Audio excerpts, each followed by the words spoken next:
friends, welcome to V Family Creations. எங்கள் வீட்டு மணிப்புறாங்க. அது என்ன ஆச்சுன்னா, எங்கள் வீட்டில் போய் மணிப்புறா வந்து தினையெல்லாம் சாப்பிடும். இது எப்படி தெரியல, அடிபட்டு கீழே விழுந்துருச்சு. கீழே விழுந்துட்டு மெதுவாக தத்தி தத்தி வந்து கால் கிட்ட வந்தது. எடுத்து 2 நாளாக அதுக்கு ட்ரீட்மெண்ட் கொடுத்துட்ருக்கோம், கொஞ்சிகிட்டு இருக்கோம். அது எப்போ வெளியே விடலான்னு பார்த்துட்ருக்கோம். அது கொஞ்சம் நல்லாகி வெளியே போயிட்டால் எனக்கு ரொம்ப சந்தோஷப்படுவேன். ஏன்னா எங்கள் வீட்டு நிறைய பேர்ட்ஸ் எல்லாம் வரும். இது உள்ளே இருந்து போகவே மாட்டேங்குது.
முதல்ல ஃபோட்டோவை பார்த்தீங்க இல்லையா, அந்த மணிப்புறாவோட குழந்தை தான் இது.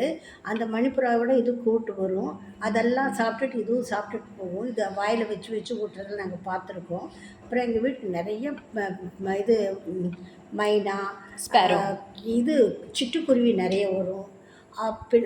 இது மயில் கூட எங்கள் வீட்டுக்கு வரும். நிறைய இது மிக்சர் தான் நாங்கள் போடுவோம். அது மிக்சர் தான் சாப்பிடும். வேறு எல்லாம் சாப்பாடு அரிசி அதெல்லாம் போட்டெல்லாம் இந்த மயிலெல்லாம் சாப்பிடவே சரியாது. டான்னு 9 மணி ஆனால் வந்து உக்காந்துக்கும். வந்து உக்காந்துட்டு அது போடுற வரைக்கும் சத்தம், ஒரே சத்தம், கிச்சு கிச்சு கிச்சு கிச்சு சத்தம் போட்டு அங்கே இருக்கு. நாங்கள் இப்போ இல்லைன்னா எனக்கு நேரம் இல்லை, அப்புறமே நாங்கள் வைக்கிறோம் அப்படின்னா கொஞ்சம் நேரத்துக்கு இப்படியே பார்த்துட்டு போயிடும். ஏன்னா அதுக்கிட்ட கொஞ்சம் பழகி அதோட பாஷையெல்லாம் எங்களுக்கு புரிஞ்சிடுச்சு. அப்புறமே கரெக்டாக மணி 1 நாங்கள் உட்காந்து சாப்பிட்லான்னு அது வந்து சத்தம் போடும். உடனே நாங்கள் எழுந்திரிச்சு எங்கள் டாக்டர் தான் எடுத்து போய் எல்லாம் சாப்பிட்றதுக்கு மிக்சர்லாம் போட்டுவாங்க. இதில் என்ன ஆச்சு அப்படின்னா, ஒரு 4 நாள் வெளியே போக முடியாத சூழ்நிலை ஆகிட்டு மிக்சர் தீர்ந்துடுச்சு. சரி வீட்லேயே கொஞ்சம் செஞ்சு போடலான்னு முறுக்கு இந்த ஓம்பொடி செஞ்சு போட்டால் தொடவே இல்லை. அது கிளாஸ் கொத்திட்டே இருந்துச்சுமா. அது கொத்தி கொத்தி பார்த்துட்டு மூஞ்சி திருப்பிட்டு போயிடுச்சு. அப்புறம் இதுக்காக சரின்னு வண்டி எடுத்துகிட்டு போய் வாங்கிட்டு வந்து அப்புறம் போட்டோடனே மறுபடியும் வர ஆரம்பிச்சிடுச்சு. அந்த சீன் தான் உங்களுக்கு இந்த புறா கூட சேர்ந்து அனுப்பியிருக்கேன். பார்த்து எல்லாம் லைக் பண்ணுங்கள், லைக் பண்ணி ஷேர் பண்ணுங்கள், கமெண்ட்ஸ் எனக்கு அனுப்புங்க எப்படி அப்படின்ட்டு. நீங்களும் இது போல் புறாலாம் வந்துதான் இது போல் விழுந்துடுச்சுன்னா அது கொஞ்சம் மருந்து போட்டு கொஞ்சம் தடவி கொடுத்து அது என் கையில் உட்காந்துட்ருக்கோம். தடவிட்டு நாங்கள் அதுக்கு கொஞ்சம் இது பண்ணி கொஞ்சம் பயப்படாமல் இருக்குது.